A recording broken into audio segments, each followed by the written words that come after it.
Hello friends నమస్తే welcome to Dhamki star mini video. So friends mutton తినక మస్తు రోజులు అవుతుంది.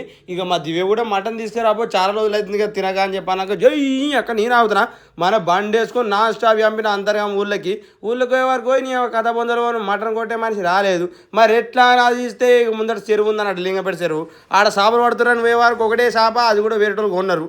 ఇట్లా కాదని చక్క సీదా జైచాలు కొట్టినాక ఆడున్నాడు ఆ మనిషి అవన్న అంతర్గామకి ఎందుకు రాలేదు అంటే పొల్లు వర్షం పడ్డది తమ్మి అన్నాడు. సరే ఒక హాఫ్ కేజీ కొట్టాక హాఫ్ కేజీ కొట్టిండు. ఇక తీసుకొని వచ్చే వరకు వర్షం పడ్డది తడిచిన. ఇక మా దివ్యుండి మటన్ ఏమో కానీ మొత్తం తడిచినవి కానబట్టే ఇక మటన్ కోసం ఎంత దూరమైన పోతే అది వాన పడని పిడుగు పడని అని చెప్పిన.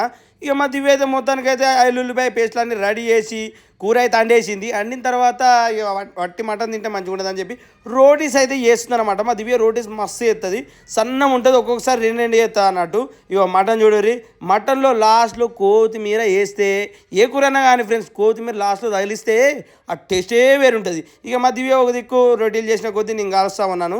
ఇక ఇట్లా కాల్చిన తర్వాత ఇక మంచిగా ఒక దగ్గర కూర్చొని ప్లేట్లో కర్రీ అండ్ రోటీస్ వేసుకొని ముచ్చట పెట్టుకుంటూ తిన్నాం. అబ్బా ఈ ఫీలింగే వేరప్ప. ఈ వర్షాకాలం ఇట్లా బయట వర్షం పడంగా మీ ఇంట్లో ఏం స్పెషల్ అనుకున్నారో కామెంట్ చేయండి. మాకైతే ఈ మూమెంట్ వేరే లెవెల్ అనిపించింది. సో ఇది ఫ్రెండ్స్ ఇవాళ షార్ట్ వీడియో. ఇంతవరకు మన ఛానల్ ఎవరైనా సబ్స్క్రైబ్ చేసుకోకపోతే సబ్స్క్రైబ్ చేసుకొని మమ్మల్ని సపోర్ట్ చేయరి. Bye bye.